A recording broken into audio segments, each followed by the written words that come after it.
Olá pessoal, como é que vocês estão? Tudo certo?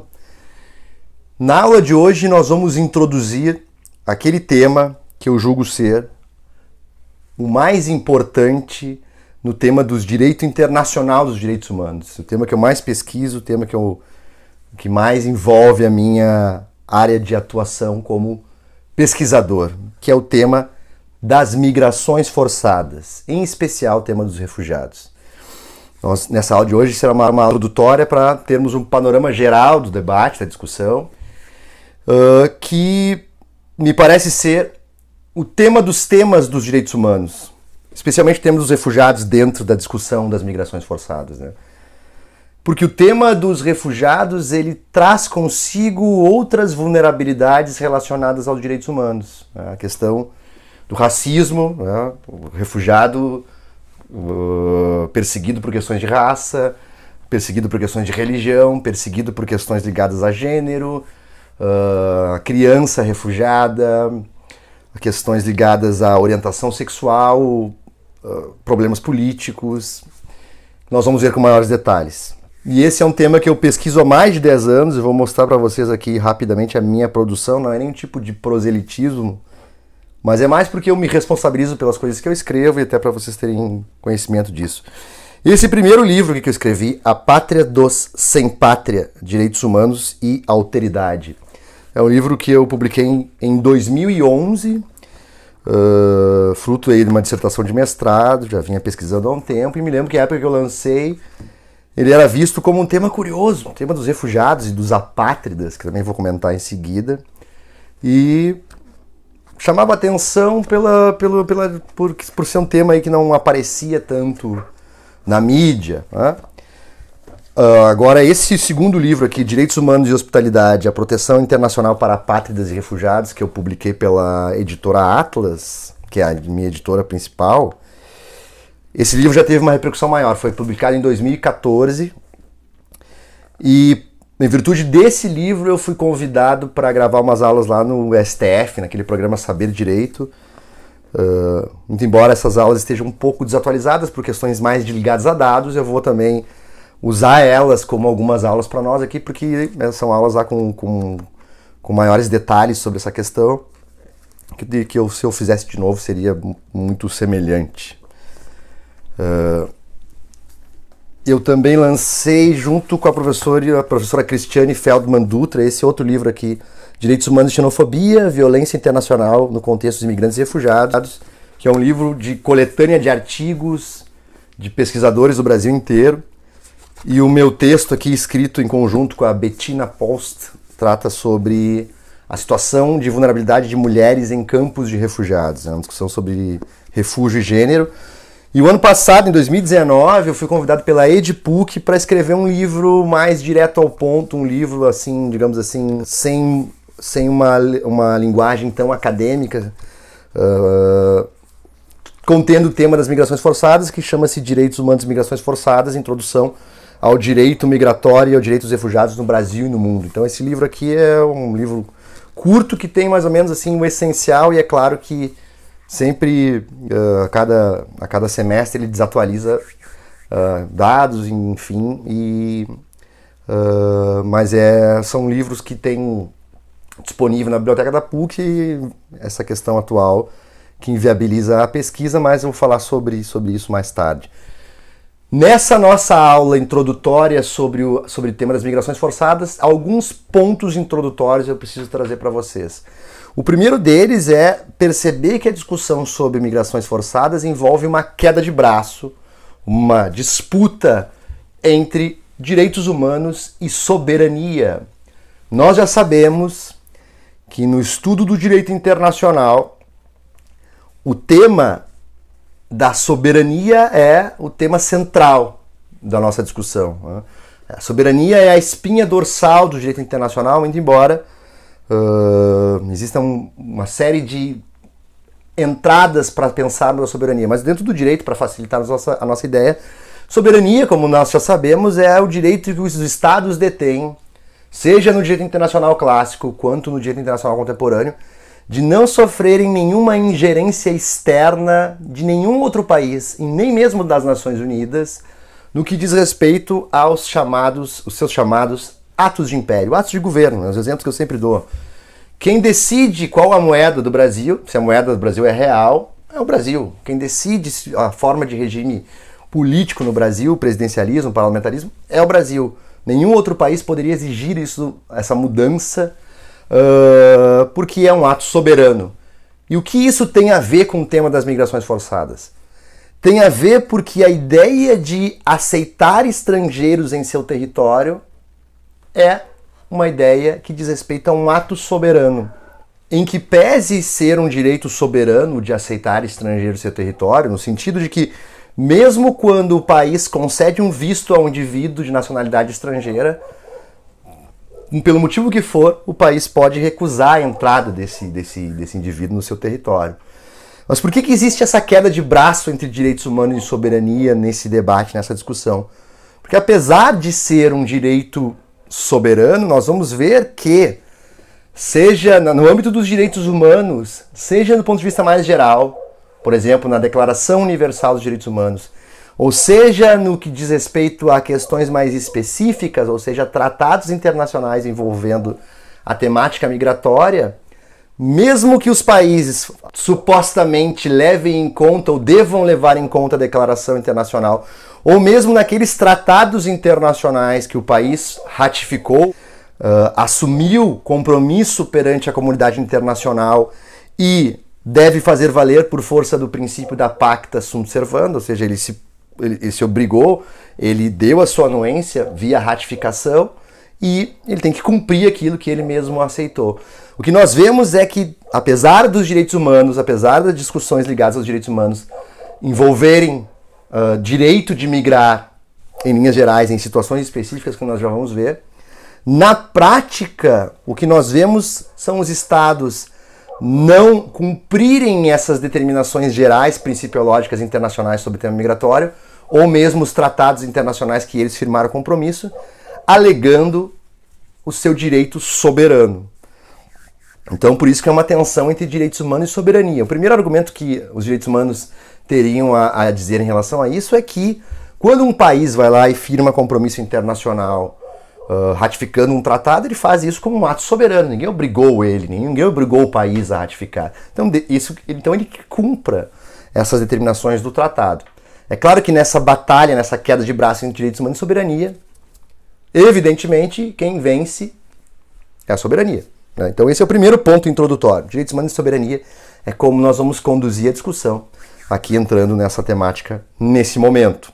O segundo ponto é um ponto terminológico, porque no tema migratório existe aí uma discussão se é melhor nós nos referirmos a esse indivíduo que vem de fora, de outra nacionalidade, como um estrangeiro ou como um migrante ou imigrante. São sinônimos. Estrangeiro e imigrante são sinônimos. É preferível migrante do que imigrante, até porque imigrante é quem vem de fora, emigrante é quem sai, e o ato de migrar, e o migrante é quem faz esse ato de migrar. E a ideia de migrante diz respeito a nós percebermos que todos nós somos migrantes em potencial. Nós não sabemos como é que vai ser o nosso dia de amanhã. Pode acontecer uma guerra civil no país, pode acontecer uma catástrofe ambiental que, por uma questão forçada, eu precise me retirar e buscar sobrevivência em outro país do qual eu não tenho nacionalidade. Então, essa é a ideia. Por que existe essa discussão? Eu tento introduzir também esse tema por essa parte que eu acho importante, porque não é uma discussão boba. A ideia é a seguinte: a palavra estrangeiro em grego é xenos. E quando essa palavra xenos, que daí que vem xenofobia, né, ela foi latinizada, foi trazida para o latim, xenos passou a ser extraneus, estrangeiro. Né? E é bem visível que o radical da palavra estrangeiro é o mesmo da palavra estranho. Existe uma similitude etimológica das palavras estrangeiro e estranho bem visíveis. Para fugir dessa dimensão associativa do estrangeiro como um estranho, seria uma terminologia politicamente mais agregadora, nos referirmos a ele como migrante. Essa discussão é tão importante que a legislação migratória no Brasil geral, não dos refugiados, a legislação dos imigrantes em geral, até 2017 chamava-se Estatuto do Estrangeiro, que era uma lei da ditadura militar de 1980 que vigorou até 2017. E no debate, na formação dessa lei, se propôs e venceu essa proposta de não chamar mais de Estatuto do Estrangeiro e sim Lei de Imigração. Certo? Então eu entendo a justificativa de se referir a esse tema como migrantes, o tema dos imigrantes, o tema migratório, e não dos estrangeiros, por esse motivo. Porém, eu vejo ainda como interessante a ideia de pensarmos a percepção de estrangeiro. E a minha análise aqui é mais sob o ponto de vista filosófico, e psicanalítico. Eu gosto muito de tentar fazer abordagens interdisciplinares. E eu me valho da psicanálise e da filosofia para tentar justificar esse ponto introdutoriamente. Isso eu trouxe aí nos meus livros, em mais de um. Né? Mas a ideia seria mais ou menos o seguinte: o Freud, o pai da psicanálise, ele entendeu o quê? Que existem dimensões em cada um de nós que não dizem respeito à racionalidade. Uma série de decisões ou da forma como nós interagimos com o mundo tem uma relação com elementos inconscientes, desejos, traumas, recalques. O que isso quer dizer? Por que eu trago isso aqui para a gente pensar, né? Esse momento mais reflexivo dessa introdução? Porque a partir de Freud percebe-se que nós somos estranhos de nós mesmos em alguma medida. Nós não temos acesso totalmente a nós mesmos, nós não nos conhecemos totalmente. Mais ou menos a ideia é assim, nós nos estranhamos porque nós estamos sempre em transformação também e nós podemos ser pegos de surpresa conosco mesmo. Isso quer dizer o quê? Isso quer dizer que há um estranho entre nós, há um estranho em nós mesmos, e se nós aceitarmos essa estranheza de si, isso talvez seja mais convidativo, mais agregador, para no momento em que eu encontrar um estrangeiro em concreto que vem de um outro lugar e chega até o meu país com uma outra cultura, com uma outra linguagem, com uma outra experiência de vida, ou seja, uma outra forma de lidar com a existencialidade da existência. Então, perceber o estranho em mim, talvez facilite a minha relação da estranheza com o outro e pensar também na questão da alteridade. A alteridade, que é um conceito filosófico que eu trabalhei num dos livros, vou falar muito rapidamente para vocês porque seria muito longo, mas a alteridade seria nós compreendermos o outro na sua dimensão de diferença. Né? Quanto mais eu reconhecer a diferença do outro, mais iguais nós vamos ser, por mais paradoxal que isso possa parecer. Mais ou menos essa é a ideia. Então, transformar essa suposta diferença do outro num encontro, numa possibilidade de compartilhamento cultural, seria aí o primeiro passo, o ponto de partida e o ponto de chegada ao mesmo tempo dessa discussão. Quem entendeu isso, entende todo o meu ponto sobre esse debate, pelo menos. Né? Então, falamos introdutoriamente que essa discussão envolve direitos humanos e soberania, essa questão entre estrangeiro e imigrante. E o terceiro ponto que nós precisamos nessa dimensão introdutória é saber que o direito migratório envolve migrações forçadas e migrações voluntárias. São coisas diferentes. E é claro que o nosso foco aqui será nas migrações forçadas. Muito mais focado nas migrações forçadas por motivos aí que trazem uma dimensão de maior profundidade no nosso estudo. Porque um migrante voluntário, o que seria um migrante voluntário? Aquele que sai do país para fazer um intercâmbio, um turista, uma pessoa que vai fazer um trabalho jornalístico, por exemplo. A migração voluntária ela esbarra em menores dificuldades, por óbvio, do que a migração forçada. É claro que no cenário mundial que nós estamos vendo atualmente, de uma retomada aí a discursos nacionalistas, a um momento bem tenso e raivoso que nós vemos na política internacional atual, mesmo os migrantes voluntários têm tido uma série de dificuldades de ingressar em território de outro país, mesmo antes aí da pandemia, né? Claro que agora a coisa está tensa, realmente. Porém, incomparável com os migrantes forçados, né? O migrante voluntário, quando ele está na condição de turista ou recebe um convite para trabalhar em outro país, consegue fazer um intercâmbio de estudos, um período de estudos fora, ele tem aí, pela questão econômica, ele teria uma facilitação de fazer valer a sua condição migratória. Mas os migrantes forçados, o furo é mais embaixo. Mas aqui, no primeiro momento, nós precisamos definir quem são os migrantes forçados, porque essas terminologias são muito importantes para entendermos o todo, porque há muita confusão nisso. Então, os migrantes forçados seriam quem? Os migrantes econômicos, né? O migrante econômico é aquela pessoa que por uma vulnerabilidade econômica, uma situação envolvendo muita vulnerabilidade econômica, ele vai para um outro país à procura de um emprego e melhores condições remuneratórias, né? É o caso, por exemplo, dos bolivianos em São Paulo, é o caso, por exemplo, de mexicanos nos Estados Unidos. Nós temos também os migrantes ambientais, ou ecomigrantes, os migrantes do clima, né? Aquela situação de pessoas que migram em virtude de uma catástrofe ambiental no seu país, que destruiu a sua casa, que destruiu a sua cidade, que seria aí o caso, ou boa parte dos casos, do fluxo de haitianos no Brasil. Muitos haitianos vieram para cá em virtude disso. Nós temos também um migrante forçado, que é um asilado político. Nós vamos ver o tema do asilo político, é interessante, que não se confunde com refugiados, são coisas diferentes.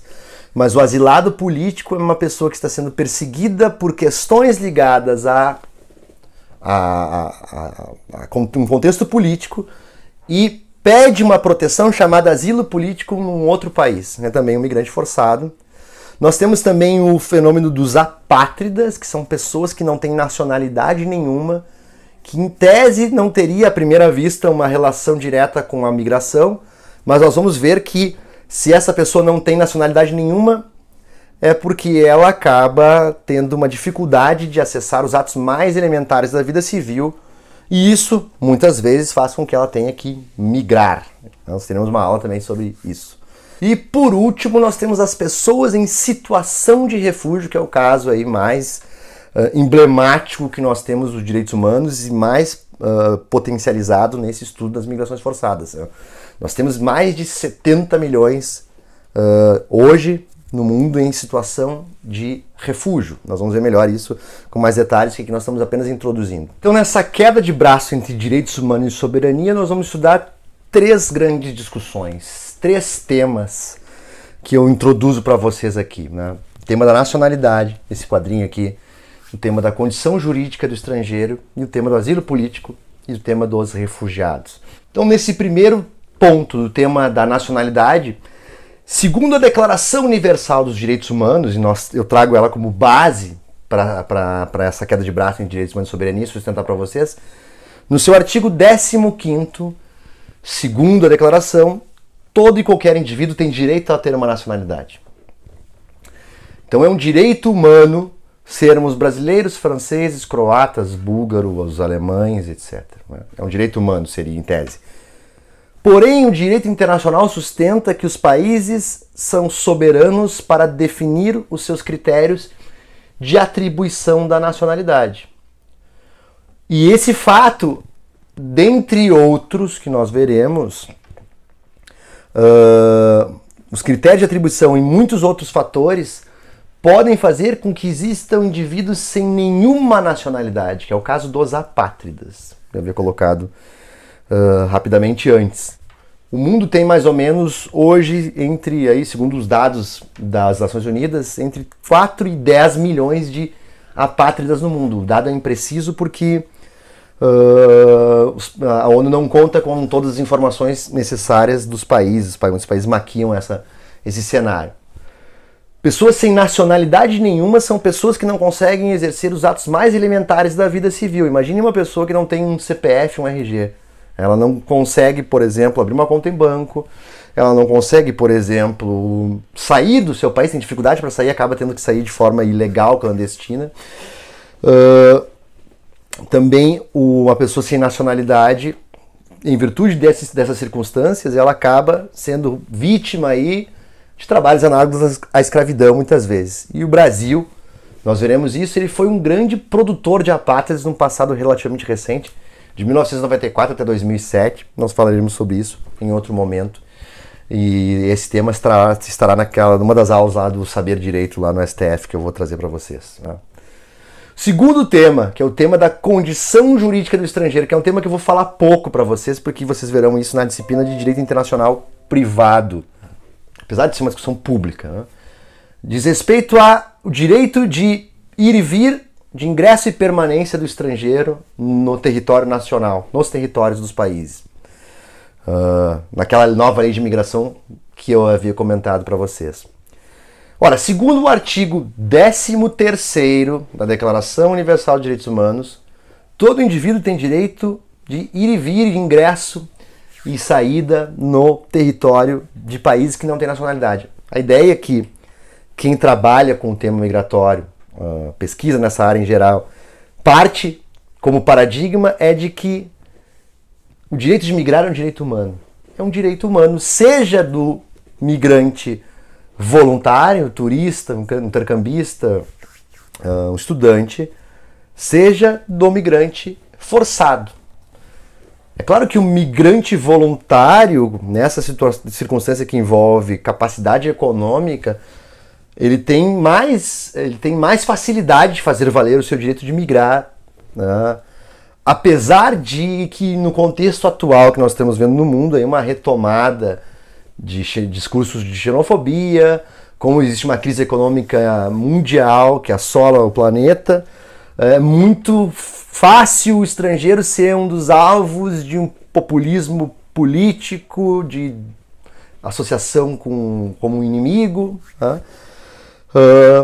Mas se nós levarmos a sério esse paradigma dos direitos humanos, como eu tomo como pesquisador, como professor e também como advogado voluntário no grupo de assessoria, no serviço de assessoria em direitos humanos para imigrantes e refugiados da PUC, o SADIA, do qual eu sou coordenador, é a percepção de que se o direito de migrar é um direito humano, a consequência disso, se levarmos a sério, é que não existem estrangeiros ilegais. Não existem. Ninguém seria ilegal pelo ato de migrar. Isso é uma mudança de paradigma drástica. Então, quando nós ouvimos uma notícia, X estrangeiros ilegais entraram no país tal, o problema é do paradigma de quem fez a notícia. Porque ninguém é ilegal por migrar. Por migrar seria um direito humano. Né? Então, essa é a proposta, essa é a ideia de uma construção de uma política, de uma internacional capaz de dar conta disso, apesar de ser bem utópico de nós vislumbrarmos isso hoje em dia. Né? E o terceiro ponto, que é o tema do asilo político e dos refugiados. Né? Primeiro, o asilo político, segundo a Declaração Universal de Direitos Humanos, o artigo 14º, toda pessoa perseguida injustamente por circunstâncias políticas tem direito a ingressar em território de outro país, ou, se for o caso, até mesmo nas embaixadas e consulados desse país, e pedir uma proteção chamada asilo político. No Brasil também consagra isso como direito no artigo 4º da nossa Constituição Federal, que trata dos princípios da República Federativa do Brasil relacionados às relações internacionais. E a ideia é que uma pessoa que tem essa perseguição política pode solicitar essa proteção, se for injusta. Né? A questão é que quem decide sobre a concessão de asilo político ou não é o chefe de Estado dos países. No caso do Brasil, por exemplo, o presidente da República. E essa decisão é uma decisão discricionária, é uma decisão independente do chefe de Estado, que não é nem necessário minimamente uma justificativa. Dá se quer, não dá se não quer. E pode perder, o presidente pode perder o asilo político. Logo, quem teria condições de parar um chefe de Estado no cenário internacional? Só alguém que tem um protagonismo internacional, só alguém que tem uma interatividade, um reconhecimento internacional a ponto de parar um presidente da República de um país. Né? Quem é o asilado político mais famoso do mundo que nós temos hoje? É um camarada chamado Edward Snowden, ex-agente da CIA, que alguns anos atrás, como nós sabemos, resolveu mostrar ao mundo de como os Estados Unidos da América exerce um controle de vigilância sobre muitos estados. E aí ele está asilado hoje na Rússia. Nós tínhamos também o caso do Julian Assange, que é o criador da Wikileaks, aquela agência com jornalistas e hackers que invadem informações confidenciais dos países, dos estados e coloca à disposição publicamente na internet. Então ele estava asilado na Embaixada do Equador em Londres até recentemente, perdeu esse asilo político e está numa situação bem delicada. No caso do Julian Assange, o caso do Edward Snowden, no Brasil o caso do Cesare Battisti, que era um asilado político no Brasil, então pessoas com envergadura internacional. Diferentemente do caso dos refugiados. No caso dos refugiados, seriam aquilo, usando uma terminologia de um filósofo que eu gosto bastante, chamado Walter Benjamin. A proteção do refúgio não é para protagonista internacional. A proteção do refúgio é para aqueles chamados restos da história.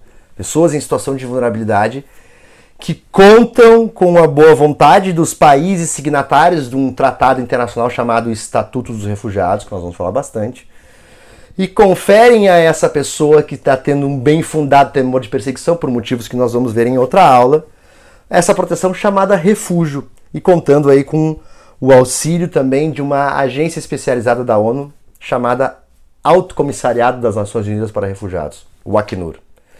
Então essas três grandes discussões, nacionalidade, condição jurídica do estrangeiro, asilo político e refúgio, que diz respeito ao tema do direito internacional migratório. Nós vamos focar na nacionalidade, no asilo político, que vai ser a nossa próxima aula, que é uma matéria curta e dá pra gente matar rápido, e os refugiados aí que nós vamos atentar de forma mais aprofundada, certo? Então acho que eu sempre tento dar esse panorama geral na primeira aula sobre o direito internacional migratório, e na próxima nós seguimos aí com asilo político.